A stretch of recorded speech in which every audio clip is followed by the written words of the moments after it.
ओम नमः शिवाय। शिव जी सदा सहाय। ओम नमः शिवाय। गुरु जी सदा सहाय। गुरु जी महाराज की आज्ञा लेते हुए भोलेनाथ का ध्यान करते हुए आज हम 10वां और 11वां अध्याय पढ़ेंगे। तो चलिए शुरू करते हैं। 10वां अध्याय। श्री हरि को सृष्टि की रचना का भार एवं भोग मोक्ष दान का अधिकार दे भगवान शिव का अंतर ध्यान होना। परमेश्वर शिव बोले, उत्तम व्रत का पालन करने वाले हरे विष्णु, अब तुम मेरी दूसरी आज्ञा सुनो। उसका पालन करने से तुम सदा समस्त लोगों में माननीय और पूजनीय बने रहोगे। ब्रह्मा जी के द्वारा रचे गए लोक में जब कोई दुख या संकट उत्पन्न हो तब तुम उन संपूर्ण दुखों का नाश करने के लिए सदा तत्पर रहना। तुम्हारे संपूर्ण दुस्साहस कार्यों में मैं तुम्हारी सहायता करूंगा। तुम्हारे जो दुर्जय और अनंत उत्कर्ष शत्रु होंगे उन सबको मैं मार गिराऊंगा। हरे, तुम नाना प्रकार के अवतार धारण करके लोक में अपनी उत्तम कीर्ति का विस्तार करो और सबके उद्धार के लिए तत्पर रहो। तुम रुद्र के देह हो और रुद्र तुम्हारे देह हैं। तुम में और रुद्र में कुछ भी अंतर नहीं है। मनुष्य रुद्र का भक्त होकर तुम्हारी निंदा करेगा, उसका सारा पुण्य तत्काल भस्म हो जाएगा। पुरुषोत्तम विष्णु तुमसे द्वेष करने के कारण मेरी आज्ञा से उसको नरक में गिरना पड़ेगा। यह बात सत्य है, इसमें संशय नहीं है। तुम इस लोक में मनुष्यों के लिए विशेषतः भोग और मोक्ष प्रदान करने वाले और भक्तों के ध्येय और पूज्य होकर प्राणियों का निर्ग्रह और अनुग्रह करो। ऐसे कर भगवान शिव ने मेरा हाथ पकड़ लिया और श्री विष्णु को सौंपकर उनसे कहा, तुम संकट के समय सदा इनकी सहायता करते रहना, सबके अध्यक्ष होकर सभी को भोग और मोक्ष प्रदान करना और सर्वदा समस्त मनोकामनाओं का साधक एवं सर्वश्रेष्ठ बने रहना। जो तुम्हारी शरण में आ गया वह निश्चय ही मेरी शरण में आ गया। जो मुझ में और तुम में अंतर समझता है वह अवश्य नरक में गिरता है। ब्रह्मा जी कहते हैं, देवर्षि, भगवान शिव के वचन सुनकर मेरे साथ भगवान विष्णु ने सबको वश में करने वाले विश्वनाथ को प्रणाम करके मंद स्वर में कहा। श्री विष्णु बोले, करुणा सिंधु जगन्नाथ शंकर, मेरी यह बात सुनिए। मैं आपकी आज्ञा के अधीन रहकर यह सब कुछ करूँगा। स्वामी, जो मेरा भक्त होकर आपकी निंदा करे उसे आप निश्चय ही नरकवास प्रदान करें। नाथ, जो आपका भक्त है वह मुझे अत्यंत प्रिय है। जो ऐसा जानता है उसके लिए मोक्ष दुर्लभ नहीं है। श्री हरि के कथन सुनकर दुखारी हर ने उनके मन का अनुमोदन किया और नाना प्रकार के धर्मों के उपदेश देकर हम दोनों के हित की इच्छा से हमें अनेक प्रकार के वर दिए। इसके बाद भक्तवत्सल भगवान शंभु कृपा पूर्वक हमारी ओर देखकर हम दोनों को देखते देखते सहसा वहीं अंतर्ध्यान हो गए। तभी से इस लोक में लिंग पूजा का विधान चालू हुआ है। लिंग में प्रतिष्ठित भगवान शिव भोग और मोक्ष देने वाले हैं। शिवलिंग की जो वेदी या अर्धा है वह महादेवी का स्वरूप है और लिंग साक्षात महेश्वर का लय का अधिष्ठान होने के कारण मनुष्य शिव को लिंग कहा गया है, क्योंकि उनमें निखिल जगत का लय होता है। महामुनि, जो शिवलिंग के समीप कोई कार्य करता है उसके पुण्य फल का वर्णन करने की शक्ति मुझ में नहीं है। इस प्रकार 10वां अध्याय समाप्त। शिव पूजन की विधि और उसका फल। ऋषि बोले, व्यास शिष्य महाभाग सूत जी, आपको नमस्कार है। आज आपने भगवान शिव की बड़ी अद्भुत और परम पावन कथा सुनाई है।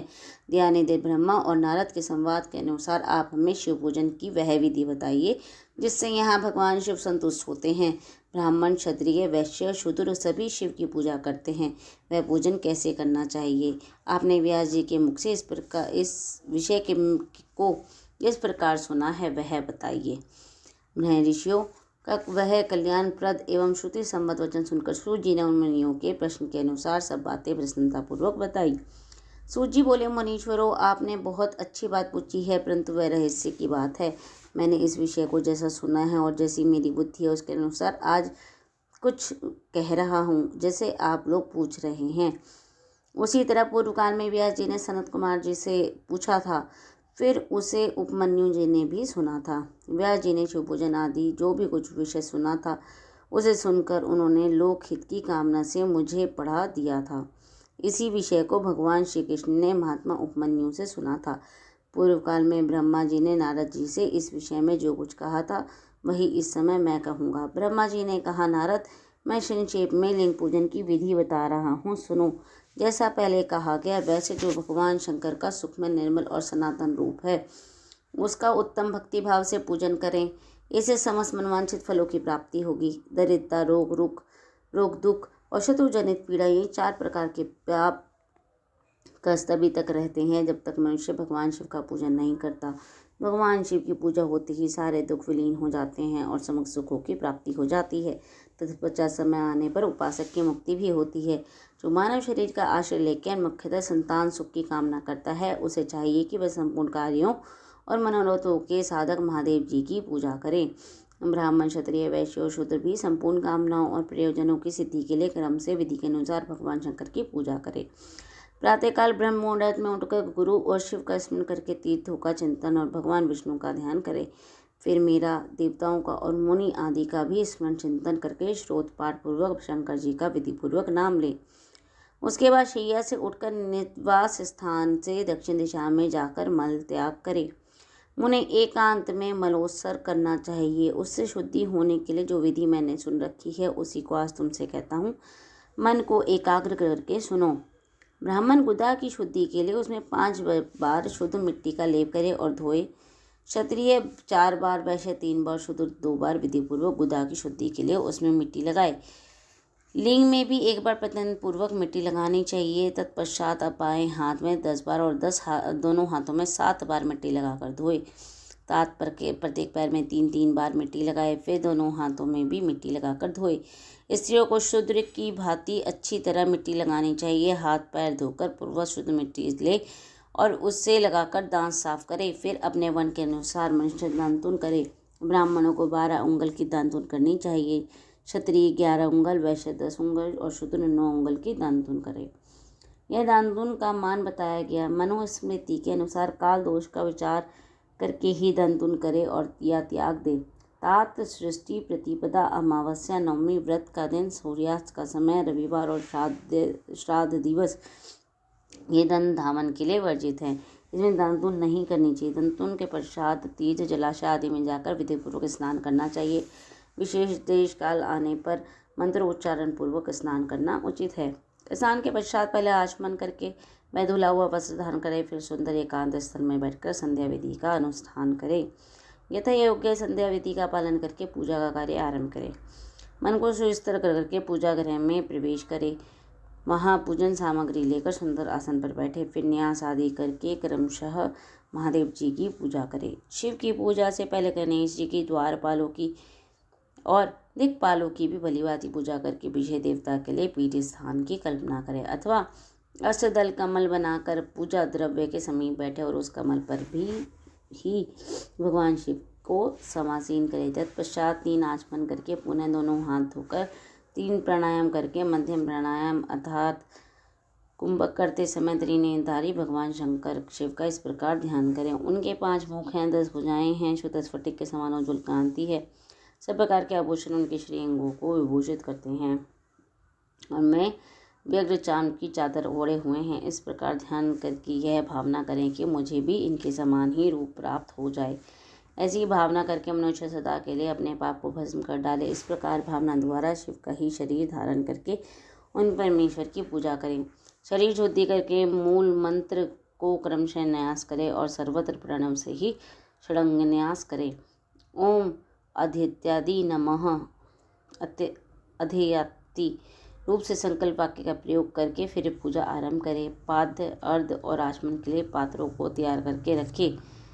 बुद्धिमान पुरुष विधि पूर्वक भिन्न भिन्न प्रकार के 9 कलश स्थापित करें। उन्हें कुशों से ढक कर रखें और कुशों से ही जल लेकर उन सबका प्रोक्षण करें। तत्पश्चात उन सभी पात्रों में शीतल जल डाले। फिर बुद्धिमान पुरुष देखभाल कर प्रणव मात्र के द्वारा उनमें निम्नलिखित द्रव्यों को डाले। खस और चंदन को पाद पात्र में रखें। चमेली के फूल, शीतल चीनी, कपूर, बड़की, जड़ और तमाल इन सबको यथोचित रूप से कूट पीस कर चूर्ण बना ले और आचमन के पात्र में डाले। इलायची और चंदन को तो सभी पात्रों में डालना चाहिए। देवादिदेव महादेव जी के पार्श्व भाव में नंदीश्वर का पूजन करें। गंध, धूप और भांति के दीपों द्वारा शिव की पूजा करें। फिर लिंग शुद्धि करके मनुष्य प्रसन्नता पूर्वक मंत्र समूह के आदि में प्रणव और अंत में नमः पद जोड़कर उनके द्वारा इष्ट देव के लिए उचित आसन की कल्पना करें। फिर प्रणव से पद्मासन की कल्पना करके यह भावना करें कि इस कमल का पूर्वदल साक्षात अणिमा नामक ऐश्वर्य रूप तथा अविनाशी है। दक्षिण दल लघिमा है और पश्चिम दल महिमा है। उत्तर दल प्राप्ति है। अग्निकोण का दल प्राकाम्य है।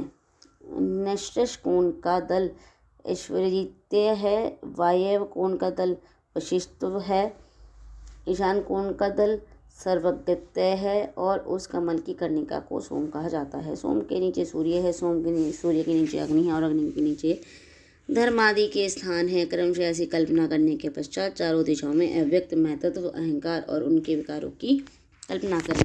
सोम के अंत में सत्व, रजत और तम, इन तीनों गुणों की कल्पना करें। इसके बाद सदोजाते, प्रपधामी इत्यादि मंत्र से परमेश्वर शिव का आह्वान करके ओम वामदेवाय नमः इत्यादि वामदेव मंत्र से उनके आसन पर विराजित करें। फिर ओम तत्पुरुषाय विद्ये इत्यादि रुद्र गायत्री द्वारा इष्ट देव का सानिध्य प्राप्त करके उन्हें अघोरभ्यो अर्थः इत्यादि अघोर मंत्र से महानिरोध करें। फिर ईशान सर्वविद्यानाम इत्यादि मंत्र से आराध्य देव का पूजन करें। पाद और आचमनीय अर्पित करके अर्घ्य दें। तत्पश्चात गंध और चंदन मिश्रित जल से विधिपूर्वक रुद्र को स्नान कराएं। फिर पंचगव्य निर्माण की विधि से 5 द्रव्यों को एक पात्र में लेकर प्रणव से ही अभिमंत्रित करके उन मिश्रित गंध पदार्थों द्वारा भगवान को नहलाएं। तत्पश्चात पृथक पृथक दूध, दही, मधु, गन्ने का रस और घी से नहलाकर समस्त अभिष्टों के दाता और हितकारी पूजन महादेव जी के प्रणव को ध्यानपूर्वक पवित्र द्रव्यों का द्वारा अभिषेक करें। पवित्र जल पात्रों में मंत्रोच्चारण पूर्वक जल डालने से पहले साधक श्वेत वस्त्र से उस जल को यथोचित रति से छान ले। उस जल को तब तक दूर न करें जब तक इस देव को चंदन न चढ़ा ले। तब सुंदर अक्षतों द्वारा प्रसन्नतापूर्वक शंकर जी की पूजा करें। उनके ऊपर कुछ अपामार्क, कपूर, चमेली, चंपा, गुलाब, श्वेत कनेर, बेला, कमल और उत्पल आदि भांति भांति के अपूर्व पुष्प और चंदन आदि चढ़ाकर पूजा करें। परमेश्वर शिव के ऊपर चिल की धार गिरते रहे इसकी व्यवस्था भी करें। जल से भरे भांति भांति के पात्रों द्वारा महेश्वर को नहलाएं। मंत्रोच्चारण पूर्वक पूजा करनी चाहिए, फिर समस्त फलों को देने वाली होती है। तात अब मैं तुम्हें समस्त मनोवांछित कामनाओं की सिद्धि के लिए उन पूजा संबंधी मंत्रों को अभी संक्षेप में बता रहा हूँ। सावधानी के साथ सुनो। पावमान मंत्र से वांग में इत्यादि मंत्र में, रुद्र मंत्र तथा नील रुद्र मंत्र से सुंदर और शुभ पुरुष सूक्त से, श्री सूक्त से सुंदर, अथर्व शीर्ष के मंत्र से, अनुभ्रता इत्यादि शांति मंत्र से, शांति संबंधी दूसरे मंत्र से, भारुंड मंत्र से, अरुण मंत्रों से, अथार्भीष्ट साम तथा देवव्रत साम से, अभित्वाम इत्यादि रत्नंतर सामा से, पुरुष सूक्त से, मृत्युंजय मंत्र से तथा पंचाक्षर मंत्र से पूजा करें। 1 सहस्र अथवा 101 जलधाराएं गिरने की अवस्था करें। यह सब वेद मंत्र से अथवा नाम मंत्रों से करना चाहिए। तदनंतर भगवान शंकर के ऊपर चंदन और फूल आदि चढ़ाएं। प्रणाम से ही मुखवास, तांबुल आदि अर्पण करें। इसके बाद जो स्फटिक मणि के समान निर्मल, निष्कल, अविनाशी, सर्वलोक कारण, सर्वलोक में परम देव हैं, जो ब्रह्मा, रुद्र, इंद्र और विष्णु आदि देवताओं की भी दृष्टि में नहीं आते, वेद वक्ता विद्वानों में, जिन्हें वेदांत में मन वाणी के गोचर बताया है, जो आदि मध्य और अंत से रहित और समस्त रोगियों के लिए औषध रूप है, जिनकी तत्व के नाम से ख्याति है और जो शिवलिंग के रूप में प्रतिष्ठित है, उन भगवान शिव का शिवलिंग के मस्तक पर प्रणव मंत्र से ही पूजन करें। धूप, दीप, नैवेद्य, सुंदर तांबुल और सुरम्य आरती द्वारा युक्त विधि से पूजा करके श्रोतों तथा नाना प्रकार के मंत्रों से उन्हें नमस्कार करें। फिर अर्घ्य देकर भगवान के चरणों में फूल बिखेरें और साष्टांग प्रणाम करके देवेश्वर शिव की आराधना करें। फिर हाथ में फूल लेकर खड़ा हो जाएं और दोनों हाथ जोड़कर निम्नलिखित मंत्र से सर्वेश्वर शिव की पूजा प्रार्थना करें। अज्ञानाधि व ज्ञानांजन पूजान्तिकं मया कृतस्तु सफलम कृपया तव शंकर। कल्याणकारी शिव, मैंने अनजाने में अथवा जानबूझकर जो जब पूजा आदि सत्कर्म किए हों, मैं आपकी कृपा से सफल हूँ। इस प्रकार पढ़कर भगवान शिव के ऊपर प्रसन्नतापूर्वक फूल चढ़ाएं। स्वस्तिक वाचन करके नाना प्रकार की आशीम प्रार्थना करें। फिर शिव के ऊपर मार्जन करना चाहिए। मार्जन के बाद नमस्कार करके अपराध के लिए क्षमा प्रार्थना करते हुए